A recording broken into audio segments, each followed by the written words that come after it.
Doctor Yunus তিনি যখন প্রথম শপথ নিলেন 8ই আগস্ট, একটা বিপুল জনপ্রিয়তা তার ছিল, সবগুলো রাজনৈতিক দলের আস্থায় তিনি ছিলেন। তো এখন দেখা যাচ্ছে 9 মাস না পেরোতেই তার মানে তার যে জনপ্রিয়তা সেটা একটা তলানিতে চলে এসেছে। এবং তিনি এখন একটা মিথ্যাচারের উপর বেস করে ক্ষমতায় টিকে থাকতে চাচ্ছেন। তিনি স্পষ্ট একটা মিথ্যাচার করেছেন যে একটি মাত্র রাজনৈতিক দল ছাড়া বাকিরা নাকি ডিসেম্বরে নির্বাচন চায় না। তো তিনি বিএনপিকে ইঙ্গিত করে এটা বলেছেন। অথচ আমরা জানি যে আপনিও জানেন যে 52টির মতো রাজনৈতিক দল তারা ডিসেম্বরে নির্বাচন চায়। তো এই যে একটা নির্জলা মিথ্যাচার তিনি করলেন, এবং তিনি যে একটা মানুষের যে আস্থা বা অনাস্থার মাঝামাঝি চলে গেলেন, তাকে নিয়ে যে একটা সন্দেহ দানা বেঁধেছে যে তিনি কি দীর্ঘমেয়াদে ক্ষমতায় থাকতে যাচ্ছেন কিনা। তো এই যে একটা জনপ্রিয় ব্যক্তিত্ব হঠাৎ করে যে অনেকের কাছে অজনপ্রিয় হয়ে যাচ্ছে, এই বিষয়টাকে আপনি কিভাবে ব্যাখ্যা করবেন? ধন্যবাদ নাজমুস সাকিব, আপনাকে এবং আপনার মাধ্যমে নাগরিক টেলিভিশনে যারা আজকে আমাদের এই আলোচনাটি শুনছেন সকলকেই জানাচ্ছি আমার পক্ষ থেকে ধন্যবাদ এবং শুভেচ্ছা। আসলে আপনার প্রশ্নর আগে আপনি একটা ব্যাখ্যাও দিয়েছেন জামায়াত ইসলামের ব্যাপারে, হয়তো আমি এই ব্যাপারে বলবো না, আপনার প্রশ্নতে চলে যাই, তারপরে প্রাসঙ্গিক ভাবে যদি আসে তাহলে আমি বলার সুযোগ পেলে বলবো। আহ, মূল বিষয়টি হচ্ছে আজকে আস্থা এবং অনাস্থার যে সংকট তৈরি হয়েছে এবং যার মূল নায়ক হিসেবে রয়েছে আবর্তিত হয়েছে ডক্টর ইউনূস। খুবই স্বাভাবিকভাবে, যেহেতু অন্তর্বর্তীকালীন সরকারের প্রধান ডক্টর মোহাম্মদ ইউনূস, এবং এখানে যত ধরনের ঘটনা অঘটন যাই ঘটবে না কেন সবকিছুর দায়ভার তার উপর আসবেই, খুবই স্বাভাবিক। এবং সেই দায়ভারটা উনি যদি মনে করেন যে এই দায়ভারটা আসাটাই স্বাভাবিক, তাহলে উনি স্বাভাবিক মানুষ।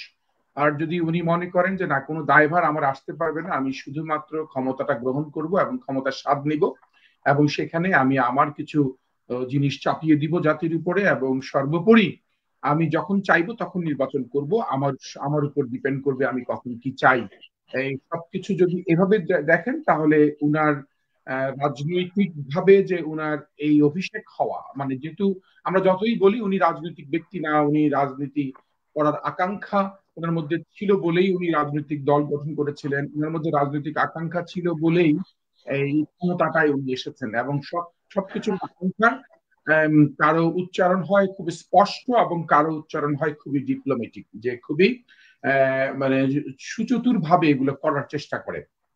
এখন ডক্টর মোহাম্মদ ইউনূসের ব্যাপারে প্রত্যেক পর্বেই কথা হয় এবং উনার ব্যাপারে এত বেশি বিষোদাগার করতে আমরা চাই না। এর আগের পর্বে আমি ব্যাখ্যা করেছি, যেহেতু চাই না, এজন্যই চাই না যে উনাকে আসলে টিকিয়ে রাখতে চাই আমরাই। কেন? কারণ আমাদের দেশের একজন সম্পদ হিসেবে টিকিয়ে রাখতে চাই, কিন্তু উনাকে যে কৌশলগুলো অবলম্বন করার প্রয়োজন মনে করি সেই কৌশলগুলো উনি এখনো অবলম্বন করছেন না বলেই সর্বশেষ যে উনি জাপানে সফরে গিয়েছিলেন এবং জাপান সফরে গিয়ে যে কথাটি বলেছেন সেই কথাটি আরো একটি বিভ্রান্তি ছড়িয়েছে সমাজের মধ্যে। কারণ সেই যদি উনি বলে থাকেন শুধু একটি দল নির্বাচন চায় আর বাকি কেউ চায় না, তার মানে এই এই বিষয়টি খুব স্পষ্ট ইঙ্গিত বিএনপির দিকে। এবং বিএনপি উনি আবার আবার ওনার সাথে বৈঠক হবে, এখন আবার উনি ডেকেছেন। যে এটি ডেকেছেন কেন? যে সমাধান পথে নাকি অন্য কোনো বা তার যে বিষয় যে ভুল বিষয়গুলো উনি প্রমাণ করতে চান যেটা আসলে ঠিক না। কিন্তু আসলে উনি তো সেখানে সাক্ষাৎ দিয়েছেন এবং এই সাক্ষাৎকারটা উনার দেশের ইন্টারনাল ইস্যু নির্বাচন সবকিছুকে বাদ দিয়ে উনি কিন্তু যে সম্ভাবনা উনাকে দিয়ে আমরা ভাবি, কারণ আমরা তো স্বপ্ন দেখি উনাকে নিয়ে অনেক বেশি। স্বপ্নটা কি কি দেখি আমরা? আমরা ভাবি উনি ক্ষমতায় আসলে উনার যেহেতু সবচেয়ে বেশি যোগসূত্রিতা রয়েছে সারা পৃথিবীর সকল শ্রেণীর সাথে, উনি বুঝি আমাদের দেশে প্রচুর বিনিয়োগ আনতে পারবেন, ইনভেস্টমেন্ট বাড়বে, বড় বড় সিইও কিংবা বড় বড় যারা ব্যবসায়ী প্রতিষ্ঠানের মালিক তারা হয়তো আমাদের দেশের প্রতি ওনার আকর্ষণ বাড়াবে। এটা হচ্ছে একটা ভাবনা মানুষের মধ্যে। আর কি কি ভাবনা? আমরা বাংলাদেশকে ব্র্যান্ডিং করানোর চেষ্টা করব যে হ্যাঁ, বাংলাদেশের মানুষ এমনিতেই প্রচুর, সারা বিশ্বে চাহিদা রয়েছে মানুষের, প্রচুর মানুষ বাংলাদেশ থেকে যাবে এবং সেটি উনি ব্যবস্থা করবেন। ধরেন যদি দ্বিতীয় চাওয়া পাওয়া হয়, তারপরে ওনার কাছে কি চাওয়া পাওয়া? উনি গণতন্ত্রের জন্য যেহেতু যে সময় এসেছেন সে সময় একটি ভালো নির্বাচন, উনি অভিভাবকের দায়িত্ব নেবেন যে দেশে আমি অভিভাবকের দায়িত্ব নিয়েছি এবং নিলাম, আমি একটি সুষ্ঠু নির্বাচনের রোডম্যাপ দিয়ে দিলাম, এইভাবে নির্বাচনটা হবে এবং তোমরা ভবিষ্যতে নির্বাচিত হয়ে আসলে একটি সংস্কারের রোডম্যাপ দিয়ে দিচ্ছি, এভাবে সংস্কারগুলো করলে দেশটা বা দেশের মানুষ খুব সুখী শান্তিতে থাকবে। তার ফলে মানে তিন চারটা স্বপ্ন মানুষ নর্মালি দেখে যে উনাকে দিয়ে, এই 3-4টা স্বপ্ন পূরণ করতে পারলি, এবং এই উনাকে নিয়ে যে স্বপ্নগুলো মানুষ দেখে এইটুকু বোঝার জ্ঞান অভিজ্ঞতা বা ওনার লোকবল যা আছে তারা নিশ্চয়ই সবাই জানে যে উনাকে নিয়ে কি কি স্বপ্ন দেখে। ধরেন আমরা কি স্বপ্ন দেখি, আমরা নাজমুস সাকিবের কাছ থেকে এই স্বপ্ন দেখি যে নাজমুস সাকিব একটা অনুসন্ধানী সাংবাদিকতা করে বাংলাদেশে, এবং এবং বিশ্বের খুব উন্নত একটি দেশে থেকে উনি বাংলাদেশকে কিভাবে এই রাহু মুক্ত করা যায়, ফ্যাসিস্ট মুক্ত করা যায় সেই ব্যাপারে অনেক ইনফরমেশন দিবে, এবং সেই ইনফরমেশন গুলো মানুষ নিবে, মানুষ জানতে পারবে যে আসলে কি হচ্ছে, কোথায় ষড়যন্ত্র হচ্ছে, এবং সেই ষড়যন্ত্র থেকে মানুষ যাতে উত্তরণের উপায় খুঁজে বের করবে। ধরেন একদম একটা যদি আমরা পয়েন্ট আউট করি যে হ্যাঁ আমরা নাজমুস সাকিবের কাছ থেকে একটা চাই, এটা নিশ্চয়ই নাজমুস সাকিব নিজেও বুঝতে পারে যে হ্যাঁ আমার কাছ থেকে মানুষের এই প্রত্যাশা রয়েছে, আমার কাছ থেকে মানুষের কি প্রত্যাশা থাকে। আমি একজন মাঠ কর্মী, গ্রাম কর্মী, আমি যাতে গ্রামে গিয়ে রাজনীতিটা করি। এখন গ্রামে গিয়ে আমি যদি রাজনীতি নাও করি তাহলে গ্রামের রাজনীতিটা কিভাবে স্বচ্ছ পরিচ্ছন্ন এবং প্রপার পলিটিক্যাল প্র্যাকটিস তৈরি হয় সেটা করার জন্য যাতে আমি একটি গ্রাম বাংলাদেশে এই 64টা জেলার মধ্যে যে কোনো একটি গ্রামকে বাছাই করে যদি একটা মডেল তৈরি করতে পারি তাহলে সেটা আমার স্বপ্ন পূরণ হবে, এবং যারা আমাকে নিয়ে ভাবে সেটা পূরণ হবে। ঠিক তেমনি ভাবে ডক্টর ইউনূসকে নিয়ে ভাবনা সবগুলি পূরণ হচ্ছে না আমাদের একটাও। কেন পূরণ হচ্ছে না? ধরেন বিনিয়োগের নামে যে বিষয়গুলো একটা নাটকীয়তা মঞ্চস্থ করা হয়েছে সেটি মানুষ এখন স্পষ্ট বুঝেছে যে আসলে এই সরকারের আমলে কোনো বিনিয়োগ হবে না। অন্তর্বর্তীকালীন সরকারকে বিশ্বে যারা বিনিয়োগ যারা করে তারা এভাবে বিশ্বাস করতে পারে না। বিনিয়োগের সাথে সম্পৃক্ততা রয়েছে দেশের শাসন ব্যবস্থা, দেশের শাসন ব্যবস্থার সাথে সম্পৃক্ত রয়েছে দেশের গণতন্ত্র, আইনের শাসন, দেশের মধ্যে বিনিয়োগের পরিবেশ, দেশের মধ্যে মানুষের মধ্যে স্থিতিশীলতা, মানুষের কাজের কর্ম পরিবেশ, সব মিলিয়ে যেটি দেওয়ার দরকার সেটি এই ইন্টেরিয়াম গভর্নমেন্টের পক্ষে দেওয়া সম্ভব হয় না, কিংবা হবেও। যে কারণে বিনিয়োগের বিষয়ে উনি তাহলে মানুষের মুখ থুবড়ে গেছে যে মানুষ উনাকে দ্বারা হবে না। তাহলে উনি আন্তর্জাতিক পরিমণ্ডলে বাংলাদেশকে ব্র্যান্ডিং, এবং সর্বোপরি উনার মাধ্যমে কিন্তু চায় যে এই যে ফ্যাসিস্ট সরকার যে অপরাধগুলো করে গেছে সেই অপরাধগুলো যাতে এই অপরাধগুলো আর পুনরাবৃত্তি না হয় এদেশে, সেটার জন্য উনি কি কি কৌশল দিচ্ছেন, কি কি সাজেশন দিচ্ছেন মানুষের কাছে যে আসলে এটি করলে আর কোনো ফ্যাসিস্ট জন্ম নিবে না, এবং যারা নিয়েছে তাদের যে বিচার ব্যবস্থা সেগুলো করা হচ্ছে, এবং সেটি কিভাবে করা হচ্ছে সেটি একটি মানে সোজা কথা। ডক্টর ইউনূসের কাছ থেকে আমি ব্যক্তিগতভাবেই সবচেয়ে বেশি দুঃখ পেয়েছি যে উনি প্রত্যাশার জায়গাটা স্পষ্টই করতে পারে নাই, এবং কেন জানি মনে হয় উনি মানুষের প্রত্যাশার জায়গাগুলো অ্যাড্রেসই করতে পারছে না। উনি একজন উন্নয়ন কর্মী থেকে শুরু করে শিক্ষকতা থেকে একজন আন্তর্জাতিক মানের একজন ব্যক্তি হওয়া সত্ত্বেও উনি যেটি করেছেন সর্বশেষ এসে উনি পলিটিক্যাল পার্টিদের মধ্যে একটি বিভাজন সৃষ্টির একমাত্র ব্যক্তি হয়ে দাঁড়িয়েছেন। কারণ উনি পলিটিক্যাল পার্টিগুলোর মধ্যে যে বিভাজন, আজকে দেখেন এই ফ্যাসিস্টদের উত্থান যদি আবারও আমরা দেখতে চাই আমাদের বিভাজনগুলো ডে বাই ডে আরো প্রকট আকার ধারণ করবে, কারণ এই প্রকটতা সৃষ্টি এই নিরসনের জন্য উনার যে ভূমিকা, কারণ উনি শুধু একটা জায়গায় উনি সেন্ট্রাল পয়েন্ট উনি ওনার মনোনিবেশ করেছেন, সেটা হচ্ছে কি একটি দল এই এই ছেলেদেরকে এনসিপিদেরকে যারা ছাত্ররা মিলে যেটা করেছে সেই জায়গায়, যে কারণে এই পক্ষপাতিত্ব একটি আচরণটা উনাকে অনাস্থার জায়গায় নিয়ে গেছে। যদি বলি প্রথম কারণ, এই অনাস্থার জায়গায় নিয়ে যাওয়ার প্রথম কারণ হচ্ছে উনি অভিভাবক আর হতে পারেন নাই। উনি ভাবতে পারতো বিএনপি আমার দল, জামাতও আমাদের দল, কিংবা অন্যান্য বাম ডান যারা আছে সবগুলো আমরা মিলেই বাংলাদেশটা গড়বো, এই জায়গাটা যদি উনি থাকতো একটা জায়গায় পয়েন্টে তাহলে এই সমস্যাটা হতো না। তারপরে দ্বিতীয় যেটি উনি অনাস্থার কাজগুলো যিনি করে গেছেন, যিনি সেটা হচ্ছে ধরেন কাউকে হঠাৎ করে ধরেন মাস্টার মাইন্ড হিসেবে করে একটা একটা গ্রুপকে উনি পুরো জুলাই বিপ্লবটাকে কলঙ্কিত করার যে চেষ্টা করা হচ্ছে সেটা হচ্ছে জুলাই বিপ্লবটাকে যে একটা সামগ্রিক সমগ্র জনগণের একটা বিপ্লব, সেই সমগ্র জনগণের বিপ্লব না করে অনেকটা আওয়ামী লীগের মতো কায়দা করেই, আওয়ামী লীগ যেমন ওই শেখ মুজিবুর রহমানকে জাতির জনক এবং শেখ মুজিবুর রহমানকে মুক্তিযুদ্ধের মাস্টার মাইন্ড করেছেন, ঠিক তদ্রুপ আওয়ামী লীগের মতন করেই উনি এক দুইজনকে মাস্টার মাইন্ড করে ফেলেছেন আওয়ামী লীগের মতো করে। আসলে শেখ মুজিবুর রহমান যুদ্ধের ঘোষণাও দেন নাই, আপনারা জানেন, যুদ্ধও করেন নাই, উনি যুদ্ধের সময় ছিলেন না। এখন আমরা ওনাকে মাস্টার মাইন্ড হিসেবে একটা প্রচার করে কিন্তু হয়ে গেছে। এমনও হতে পারে ডক্টর ইউনূস সাহেবের কারণেই কিন্তু একটা ভুল ইতিহাস পৃথিবীতে তৈরি হয়ে যাবে, যে আগামী দিনে হয়তো বাচ্চারা পড়বে যে এই জুলাই বিপ্লবের মাস্টার মাইন্ড অমুক অমুক অমুক এই 2-4 জন ব্যক্তি, যেটা ডাহা মিথ্যা কথা। আমরা ইতিহাসের এই সময়ের সাক্ষী। এই সময়ের সাক্ষীতে আমরা দেখেছি যে কেউ কোনো এটা এই যে বিপ্লবটা হয় নাই, ফলে এই জিনিসটা জন্ম দিয়ে গেছেন উনি, এবং এই জন্ম যে উনি দিয়ে গেছেন এটা কিন্তু ইতিহাস ওনাকে কখনো ক্ষমা করবে না। কারণ ইতিহাস ওনাকে ক্ষমা করতে পারে না, কারণ আমরা এতগুলো মানুষ, 18 কোটি মানুষ একটা বড় ইতিহাসের সাক্ষী, এবং সেই জায়গায় উনি আন্তর্জাতিক পরিসরে এসেও এই ধরনের ঘোষণা দিয়েছেন কে মাস্টার মাইন্ড, এবং সেটি দেশেও উনি একটা দলকে নিয়ে করছেন। তাহলে মানে আমরা বের করতে পারছি না। দ্বিতীয় সমস্যাটি হচ্ছে এইটা জুলাই বিপ্লবকে উনি কলঙ্কিত করা, পরোক্ষভাবে। প্রত্যক্ষভাবে তো আমরা অনেক কিছু দেখছি। আচ্ছা, সর্বোপরি উনি কখনোই কোনো মানে এত ডিবেটের জন্ম ওনার দেওয়ার দরকার কেন? মানে উনি যদি যখন দেখছেই যে আসলে একটি, যদি সত্যিকার অর্থ উনি বলেও থাকে যে একটি দল শুধু নির্বাচন চায়, এবং যদি সত্যি হয়ে থাকে, ধরে নিলাম সত্যি, একটি দল বনাম যদি 51টি দল হয়, তাহলে উনি নিশ্চয়ই বুঝতে পারে যে 51টি দলে কিন্তু 51 জন সংসদ সদস্য হওয়ার লোক নাই ধরেন। তা উনি তাহলে বুঝতেই পারছে তাহলে 249 জন লোক রয়েছে আরেকটা জায়গায়, আরেকটা দলে। তাহলে সর্ববৃহৎ একটি রাজনৈতিক দলকে যদি ইঙ্গিত করেন, তবে সর্ববৃহৎ পরিসর একটা সর্ববৃহৎ জনগোষ্ঠীকে উনি আলাদা করে ফেলেছেন। তাহলে কেন উনি এই সর্ববৃহৎ জনগোষ্ঠীকে উনি আলাদা করতে গেলেন এই কথাটি বলে?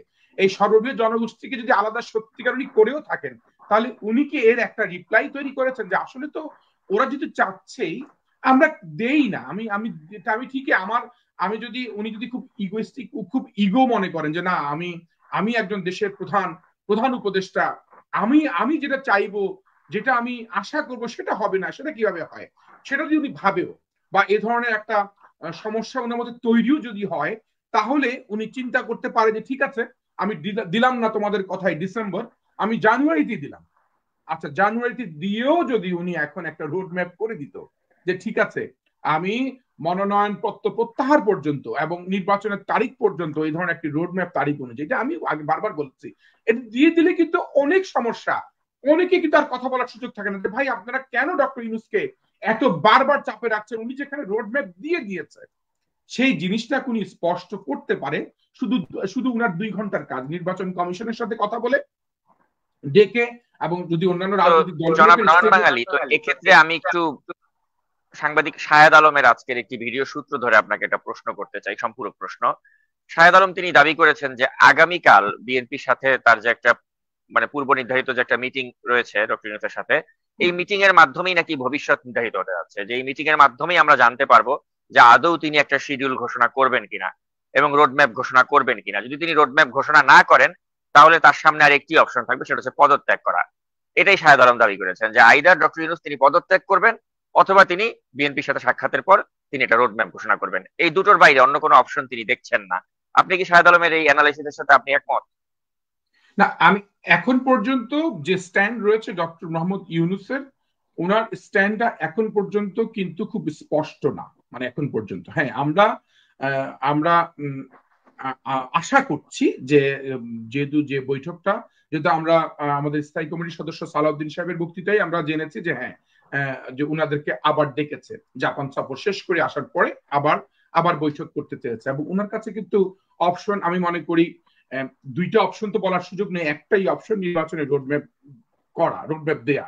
আর পদত্যাগের তো উনি আগে একটা নাটকীয়তা করেছেনই উনি আগে, কিন্তু পদত্যাগের ব্যাপারে তো উনি যেহেতু রাগ, অনুরাগ, বিরাগ সব কিছুকে মাথায় রেখে উনি যেহেতু করেছেন, পদত্যাগ করাটা মানে তো হচ্ছে উনি অপরাধ করতে যাচ্ছেন, এবং এবং মানুষকে, জাতিকে একটা চরম একটা সংকটের মধ্যে রেখে চলে যেতে চাচ্ছেন। আচ্ছা, যদি রেখেও যান, তাহলে আমরা কিন্তু আরো কিন্তু অপশন খুঁজে পাই যে উনি যদি পদত্যাগ করেন, তাহলে উনি কিন্তু রাজনীতি করার জন্য পদত্যাগ করবেন। ধরেন এখন কিন্তু এটা আরেকটা জিনিস জন্ম দিয়েছে, আমরা হয়তো আপনি শুনেছেন কিছুদিন আগেও আমরা এবি পার্টির যারা মঞ্জু সাহেবের কাছ থেকে আমরা জানতে পারলাম যে ওনাদের সাথে যখন উনারাও বলেছে যদি আপনি এনসিপি কেই সাপোর্ট করেন, তাহলে আপনি পদত্যাগ করেই আপনি এনসিপি করেন, এনসিপি করে এনসিপি রাজনীতি করেন, এবং যদি বুঝেন যে 5 বছর আপনাদেরকে রাখতে চাচ্ছে জনগণ। অনেক আমি দেখি না সবসময় তো সোশ্যাল মিডিয়া দেখি এক ধরনের ক্যাম্পেইন চলতে থাকে, ডক্টর ইউনূসকে দরকার আরো 5 বছর, 5 বছর যদি রাখতে থাকে, তাহলে একটা বড় খোলাসা হয়ে যায়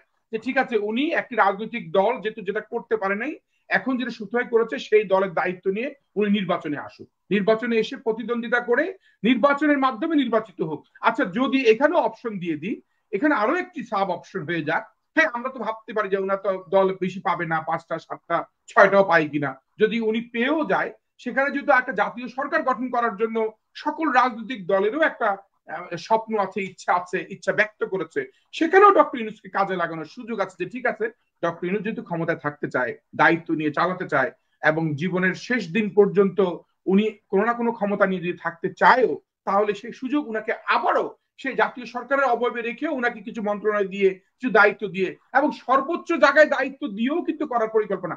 সোজা কথা, উনার কিন্তু অপশন আমরাই তৈরি করে দিচ্ছি, জনগণ তৈরি করে দিচ্ছে উনাকে বারবার। কিন্তু উনি তো, এই যে আপনার প্রশ্নটাই আমি চলে আসি, উনি তো আসলে আস্থার জায়গাটাই উনি হারাচ্ছেন, যে কারণে এই অপশনগুলো সব খোয়া যাচ্ছে উনার। আর উনার হাতে দেখা যাচ্ছে যে আর কোনো কাঠি থাকবে না। আমরা একসময় ছোটবেলায় আমরা দেখতাম যে আমাদের এখানে ওই সাবানের খেলা হতো রিং দিয়ে দিত। আপনি রিং এ আপনাকে দেখা যাচ্ছে আপনি 1 টাকা দিলে বা 50 পয়সা দিলে আপনি 10টা রিং পাবেন।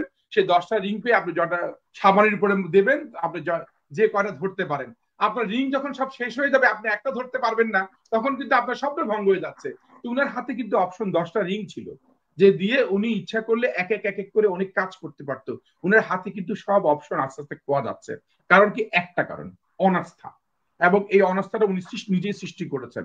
আমরা যে যত কথাই বলি, আমরা অনেকে বলি যে উনাকে ব্যবহার করে কিছু লোক এনসিপি, উনাকে ব্যবহার করে কিছু, কেউ না। কারণ উনাকে কেউ ব্যবহার করতে পারে না, কারণ উনি কাউকে ব্যবহার এত সহজে উনাকে ব্যবহার করতে দেয় না, বরঞ্চ উনি সবাইকে ব্যবহার করার চেষ্টা করে, এবং সেটাই ওনার ট্র্যাক রেকর্ড। এবং উনি ব্যবহার করেই উনি নিজে বিজয়ী হয়েছেন ওনার ব্যক্তিগত জীবনে।